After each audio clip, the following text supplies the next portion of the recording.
महर्षि भागवत कहते हैं कि जिंदगी में 85% बीमारियों को हर व्यक्ति स्वयं ठीक कर सकता है। बहुत कम चीजें ऐसी हैं प्रकृति में जो वात पित्त कफ तीनों को एक साथ ठीक रखें। कुछ चीजें ऐसी हैं जो वात को अच्छा रखेंगी, कुछ चीजें ऐसी हैं जो पित्त को अच्छा रखेंगी, कुछ चीजें ऐसी हैं जो कफ को अच्छा रखेंगी। और मैंने आपको सबसे पहले दिन बताया था कि दुनिया में सबसे ज्यादा रोग वात के ही हैं, सबसे ज्यादा रोग। ये घुटने दुखना से लेकर कमर दुखना, हड्डियों में दर्द, ये वात के तो रोग है ही। सबसे खतरनाक वात का रोग है हार्ट अटैक, हृदयघात। सबसे खतरनाक वात का रोग है पैरालिसिस।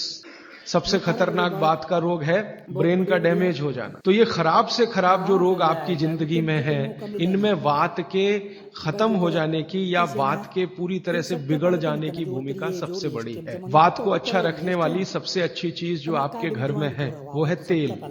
तेल वो जिसमें आप सब्जियां बनाते हैं, तेल वो जिसमें आप सब्जियां बनाते हैं। तो सबसे अच्छी चीज वो बोलते हैं कि तेल है, जो वात को हमेशा समभाव में रखता है, समानता में रखता है, वात को बढ़ने नहीं देता। लेकिन उन्होंने एक शब्द पर जोर दिया है कि तेल का माने शुद्ध तेल। अब ये शुद्ध तेल उन्होंने लिखा 3500 साल पहले। आज के विश्लेषण में अगर हम ध्यान दें तो शुद्ध तेल का माने तेल की घानी से निकाला हुआ सीधा सीधा तेल, बिना कुछ मिलाए हुए सीधा सीधा तेल, कोई भी मशीन से निकाला हुआ सीधा सीधा तेल, उसमें कुछ नहीं मिलाया, मतलब नॉन रिफाइंड तेल। किसी भी तेल को रिफाइंड करने में 6 से 7 केमिकल इस्तेमाल होते हैं और डबल रिफाइंड करने में 12 से 13 केमिकल इस्तेमाल होते हैं। वो सब केमिकल मनुष्य के द्वारा बनाए गए हैं प्रयोगशाला में। भगवान का बनाया हुआ एक भी केमिकल तेल को रिफाइंड नहीं कर सकता। भगवान का बनाया हुआ माने प्रकृति का दिया हुआ, जिसको आप अंग्रेजी में कहते हैं ऑर्गेनिक। ऑर्गेनिक एक भी केमिकल नहीं है जो तेल को साफ कर सके, एक भी केमिकल दुनिया में नहीं। जितने भी केमिकल तेल को साफ करने के लिए उपयोग किए जाते हैं वो सब इनऑर्गेनिक है, और इनऑर्गेनिक केमिकल ही दुनिया में जहर बनाते हैं और उनका कॉम्बिनेशन जहर की तरफ ही लेके जाता है। आज की दुनिया में मॉडर्निज्म के नाम पर, आधुनिकता के नाम पर जितने इनऑर्गेनिक केमिकल्स जगह जगह इस्तेमाल हो रहे हैं, वो सब आपको धीरे धीरे उस तरफ ले जा रहे हैं जहां आप जहर अपने ही शरीर में पैदा कर रहे हैं। इसलिए रिफाइंड तेल, डबल रिफाइंड तेल गलती से भी मत खाइए। भागवत जी कहते हैं कि जिंदगी भर वात को ठीक रखना है, जिंदगी भर। तो वात को ठीक रखने के लिए सबसे सरल चिकित्सा वो बोलते हैं वो तेल का ही है। वो कहते हैं शुद्ध तेल खाइए। शुद्ध तेल माने घानी से निकाला हुआ तेल। अब आपके मन में 2 प्रश्न आएंगे तुरंत कि शुद्ध तेल में तो बास बहुत आती है। हाँ, सीधा प्रश्न। दूसरा प्रश्न आएगा जी शुद्ध तेल बहुत चिपचिपा होता है, गाढ़ा होता है, चिपचिपा होता है और बास अलग से आती है। हम लोगों ने जब शुद्ध तेल पर भारत देश के कुछ वैज्ञानिकों की मदद से काम किया, एक तरह से कहे रिसर्च किया, तो पता चला कि तेल का जो चिपचिपापन है वो उसका सबसे महत्वपूर्ण घटक है। तेल में बहुत कुछ होता है, जैसे मैंने आपको पहले दिन बताया ना, मिट्टी में माइक्रो न्यूट्रिएंट्स है, कैल्शियम है, आयरन है, सिलिकॉन है, कोबाल्ट है, ऐसे तेल में भी है, हर चीज में है। तो तेल का जो सबसे महत्वपूर्ण हिस्सा है वो उसका चिपचिपापन ही है। और जैसे ही तेल में से ये चिपचिपापन निकाला तो पता चला वो तेल ही नहीं बचा। तेल जिस चीज के लिए खाया जाता है वो बचा ही नहीं, वो हिस्सा ही गायब हो गया। फिर हमने देखा कि तेल में जो बास आ रही है, बास, वो उसका प्रोटीन कंटेंट है। तेल में प्रोटीन बहुत है। जैसे आपने सुना है दालों में प्रोटीन होता है, दालों में प्रोटीन सबसे ज्यादा है, भगवान का, ईश्वर का दिया हुआ। दालों के बाद दूसरे नंबर पर जो प्रोटीन सबसे ज्यादा है वो तेलों में है। तो आप जो तेल में देख रहे हैं कि उसकी बास है, वो बास जो है ना, उसका ऑर्गेनिक कंटेंट है प्रोटीन के लिए। 4-5 तरह के प्रोटीन है सभी तेलों में। आप जैसे ही तेल की बास निकालेंगे उसका प्रोटीन वाला घटक गायब हो जाए। अब बास निकाल दिया तो प्रोटीन निकल गया, और चिपचिपापन निकाल दिया तो उसका जो फैटी एसिड है वो गायब। अब ये दोनों ही चीजें गायब हो गई तो तेल नहीं रहा, वो पानी है एक तरह से। इसलिए भागवत जी ने सूत्र लिखा कि जिंदगी भर वात की चिकित्सा अगर आपको करनी पड़ जाए तो बेहतर है कि आप शुद्ध तेल खाएं तो वात की चिकित्सा ही ना करनी पड़े। आज से 50 साल पहले तो कोई जानता नहीं था कि रिफाइंड तेल क्या होता है। ये पिछले 20-25 वर्षों में आए हैं रिफाइंड तेल। कुछ कंपनियां निकली इस देश में, कुछ विदेशों से आई, कुछ हिंदुस्तानी कंपनियां, दोनों ने मिलकर रिफाइंड तेल का चक्कर चलाया। रिफाइंड तेल बहुत अच्छा है, बहुत अच्छा है। अब ये बहुत अच्छा उन्होंने कहा, किसी ने माना नहीं, तो डॉक्टरों से कहलवाया, बहुत बड़े बड़े डॉक्टरों से कहलवाया। जो डॉक्टर अपने मरीजों को कहते हैं कि भैया तेल हमेशा रिफाइंड ही खाना,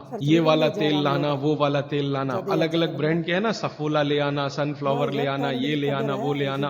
अब ये सफोला का तेल हमने लेकर टेस्ट किया लेबोरेटरी में, सूरजमुखी का तेल जो अलग अलग ब्रांड का है वो टेस्ट किया लेबोरेटरी में। दिल्ली में all India institute of medical sciences के कई डॉक्टरों को इसमें इंटरेस्ट हुआ कि बात तो ये गहरी है, इस पे काम करके देखना चाहिए। तो वो डॉक्टरों ने जो कुछ भी निकाल के दिया है रिसर्च के रूप में, है तो बहुत मोटा हिस्सा, अगर बात करूं तो बहुत दिन बीत जाएंगे, उसका निष्कर्ष एक वाक्य में बता देता हूं कि तेल में जैसे ही आप बांस को निकालेंगे और उसका चिपचिपापन हटाएंगे, वो तेल ही नहीं रहता, तेल के सारे महत्वपूर्ण घटक निकल जाते हैं। और डबल रिफाइंड में तो कुछ भी नहीं बचता, डबल रिफाइंड तो बिल्कुल छूछ है, कुछ है ही नहीं उसमें, और आप उसको खा रहे हैं। तो तेल के माध्यम से शरीर को जो कुछ चाहिए वो मिलता है। आप बोलेंगे जी तेल के माध्यम से हमारे शरीर को क्या मिलता है? HDL, हाई डेंसिटी लिपोप्रोटीन, ये तेलों में से ही आता है आपके शरीर में। वैसे तो ये लीवर में बनता है, लेकिन तेल खाएं तब, खाएंगे नहीं तो बनेगा नहीं। तो शुद्ध तेल आप खाएं तो आपके लीवर की मदद से HDL आपके शरीर में बेहतरीन स्थिति में रहे, और ये HDL ही है जो आज की रिसर्च बताती है जो वात को कंट्रोल कर सका, HDL ही है। तो आधुनिक विज्ञान का ये HDL और 3500 साल पहले के विज्ञान बागभट्ट चिकित्सा का तेल, ये दोनों एक ही चीजें हैं। तो आप शुद्ध तेल खाएं तो HDL अच्छा रहे, HDL अच्छा रहे, जिंदगी में हार्ट अटैक आने की कोई संभावना नहीं। आप निसंकोच अपना जीवन बिताइए। जिनको बहुत ज्यादा समस्या है कोलेस्ट्रॉल की, बहुत ज्यादा समस्या है ट्राइग्लिसराइड की, बहुत ज्यादा समस्या है हाई बीपी की, ऐसे कुछ लोग इकट्ठे किए। और छत्तीसगढ़ में ये इसलिए किया कि छत्तीसगढ़ भारत में ऐसा एक राज्य है जहां शुद्ध तेल अभी भी मिलता है। गांव गांव में तेल निकालने वाली घानियां हैं, आसानी से तेल उपलब्ध है, और आसानी से सरसों भी उपलब्ध है, मूंगफली भी उपलब्ध है। तो वहां करने का ये एक ही प्रयोजन था। तो वहां हमने जिन जिन लोगों को शुद्ध तेल पर लाया उनका ये बंद करा दिया, रिफाइंड और डबल रिफाइंड, और शुद्ध तेल पर वो आते गए। अभी उनकी स्थिति ये है कि जब हम उनको डॉक्टर को दिखाते हैं और पुरानी रिपोर्ट लेके जाते हैं कि देखो 3 साल पहले इनकी ये रिपोर्ट थी, कोलेस्ट्रॉल इतना, ट्राइग्लिसराइड इतना, ये इतना, तो डॉक्टर कहता है ये रिपोर्ट में तो 8 दिन के ज्यादा जिंदा नहीं रहना चाहिए, हार्ट अटैक आना ही चाहिए और मरना ही चाहिए, लेकिन आप बचे कैसे हैं? तो अब रिपोर्ट ये देख लो, आज की रिपोर्ट उनको दिखाते हैं तो वो कहते हैं कि मिरेकल है, ये मिरेकल कुछ नहीं है, चमत्कार कुछ नहीं, बस एक ही है कि शुद्ध तेल खाया उन्होंने, और जो तेल के घटक होते हैं वो भरपूर मात्रा में उनके शरीर को मिले, इसलिए उनके ट्राइग्लिसराइड्स लेवल कम हुए, कोलेस्ट्रॉल लेवल माने VLDL, LDL कोलेस्ट्रॉल लेवल कम हुए, HDL उनका बहुत तेजी से बढ़ा, ब्लड प्रेशर उनका अपने आप कम हुआ, हार्ट अटैक आने की जो कंडीशन बनी हुई थी वो पूरी तरह से खत्म हुई। और अब इतना काम करने के बाद मुझे ये कॉन्फिडेंस हो गया है कि उनमें से 2 हमारे कार्यकर्ता तो ऐसे हैं जिनको हार्ट में भयंकर ब्लॉकेज थे, अभी चेक कराएंगे तो वो ब्लॉकेज भी नहीं मिलेंगे। ये आया रिपोर्ट, और बागभट्ट जी का देखकर फिर मैंने देखना शुरू किया। आप भी जरा पुरानी चीजें याद करिए, 20 साल पहले की, 25 साल पहले की, तो हमारे घरों में बहुत सारी चीजों में बहुत बार तेल का उपयोग होता था, और तेल के साथ घी का उपयोग तो और भी ज्यादा होता। तेल और घी एक ही कैटेगरी मान लें आधुनिक विज्ञान के हिसाब से, वैसे आयुर्वेद के हिसाब से दोनों अलग कैटेगरी हैं, लेकिन 1 मिनट के लिए मान लें हम कितने बार हम घी का उपयोग करते थे घरों में। शीरा बना रहे हैं, हलवा बना रहे हैं, बिना घी के बन नहीं रहा है, दाल में घी खा रहे हैं, रोटियों पे घी खा रहे हैं, सब्जियों में घी खा रहे हैं, और फिर सब्जियां तेल में बना रहे हैं। आप जरा कल्पना तो करिए, कितनी जगह तेल तेल तेल, कितनी जगह घी घी घी। और 40 साल पहले मैंने तो नहीं सुना, पता नहीं आपने सुना, मेरे पिताजी को मैं पूछता हूं कि कितने हार्ट अटैक होते थे, तो मेरे पिताजी कहते हैं अपने परिवार में तो एक भी नहीं हुआ। शायद आप 40 साल पहले के अपने परिवारों को देखें तो आपको भी पता चलेगा किसी को नहीं हुआ। तो जब उतना हम तेल और घी उपयोग कर रहे थे अपने दैनिक जीवन में, हमको हार्ट अटैक नहीं हो रहे थे। ये पिछले 10-12 वर्षों में क्या ऐसा हो गया जो इतने हार्ट अटैक हो रहे हैं? परसों किसी ने मुझे कहा कि 17 साल के एक बच्चे ने हार्ट का ऑपरेशन कराया अभी यहाँ। अब 17 साल की उम्र में आपको बाईपास करवाना पड़े, एंजियोप्लास्टी करानी पड़े, ये तो दुखद स्थिति है। और ये दुखद स्थिति बहुत दिन समझने के बाद पैदा हुई है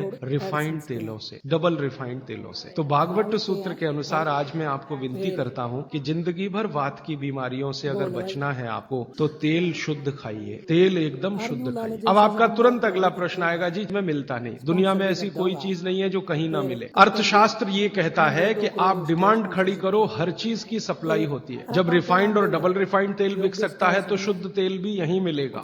आप जितने लोग यहाँ बैठे हैं, अगर आप ही आज संकल्प कर लें कि हम तो शुद्ध तेल ही खाएंगे, कल से देखना बहुत सारी यहाँ ऑयल मिलें लग जाएंगी, तेल निकालने वाली मिलें लग जाएंगी। और अब घानी लगाना बहुत ही आसान है। पहले एक जमाना था जब घानी लगाओ तो खर्चा बहुत होता था। अब तो 20-25 हजार रुपए की छोटी मशीन आती है और उसी मशीन में सब तरह के तेल निकल सके। अलग अलग मशीन भी लगाने की जरूरत नहीं। आप चाहे तो घानी भी लगा सकते हैं, वो तो 18-20 हजार की ही आती है। बैल से चलने वाली घानी, वो अब महंगी नहीं रह गई है और बहुत आसानी से तेल निकल आता है।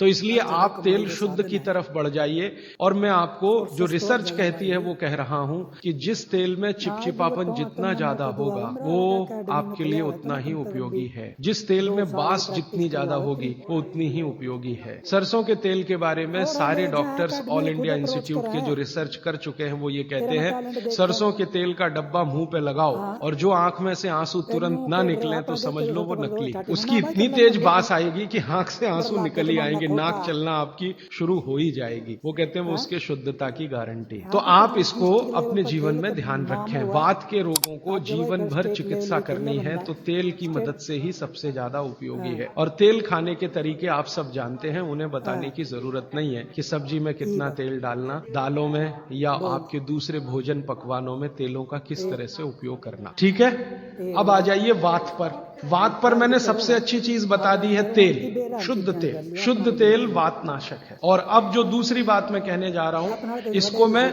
संक्षेप में उपसंहार के रूप में कह रहा हूं कि जिन चीजों में भी पानी की मात्रा ज्यादा हो वो सभी वातनाशक है। जिन चीजों में भी पानी की मात्रा ज्यादा हो वो सभी वातनाशक है। जैसे दूध, आप जानते हैं दूध में तो सबसे ज्यादा पानी, दूध के बाद दही, दही में भी पानी ही है, आप जानते हैं। और छाछ तो सबसे ज्यादा पानी वाली है। जूस जो आप इस्तेमाल करते हैं, सभी जूस वातनाशक, सभी जूस, संतरे का, मौसमी का, गन्ने का तो बहुत ही अच्छा है, अंगूर का, टमाटर का वगैरह वगैरह, ये सब जूस वातनाशक है। तो सब तरह के जूस, दूध, दही, छाछ, ये सब वातनाशक चीजें हमारे घरों में हैं। जिनकी उम्र 60 के ऊपर है उनके लिए बागवती जी कहते हैं व्यायाम निषेध। जैसे बच्चों को निषेध वैसे उनको निषेध। उनके लिए मालिश बहुत जरूरी, जैसे बच्चों की वैसे वात वालों की। माने बुजुर्ग लोगों को मालिश बहुत जरूरी है, व्यायाम से भी ज्यादा। और मालिश करते समय ध्यान रखना है, सिर तलवे 2 चीजें और कान भी। तो मालिश आप करें, व्यायाम करें तो बहुत ही हल्का फुल्का करें। लेकिन ये नियम बागवती जी ने नहीं बताया कि आप व्यायाम तब तक करें जब तक बगल में पसीना ना आए, क्योंकि एक उम्र के बाद पसीना बहुत कम हो जाता है। तो हो सकता है 1 घंटे तक भी ना आए और आप करते रहे। ये पित्त और कफ वालों के लिए है, सिर्फ वात वालों के लिए। तो वात वाले तो जीवन में जितने आराम से रह सकें। वैसे तो वात वालों के लिए बागवती जी कहते हैं कि उनको तो एक ही काम है, वो है दिशा निर्देश। बुजुर्गों का एक ही काम है कि घर में बैठे हैं और दिशा निर्देश दे रहे हैं, ऐसा मत करो, ऐसा करो, ऐसा मत करो, क्योंकि उन्होंने जीवन का सारा अनुभव ले लिया और वो अनुभव को मिलाकर आपको दिशा निर्देश कर रहे हैं। बाकी अपना पूजा पाठ, भक्ति वगैरह ज्यादा, क्योंकि इसमें मूवमेंट, बागवट जी बोलते हैं कि वात के लोगों को मूवमेंट सबसे कम होने चाहिए। तो ज्यादा भाग दौड़ नहीं, ज्यादा इधर उधर नहीं, आराम से सहजता से जितना होता है अपने शरीर को बचाते हुए उतना।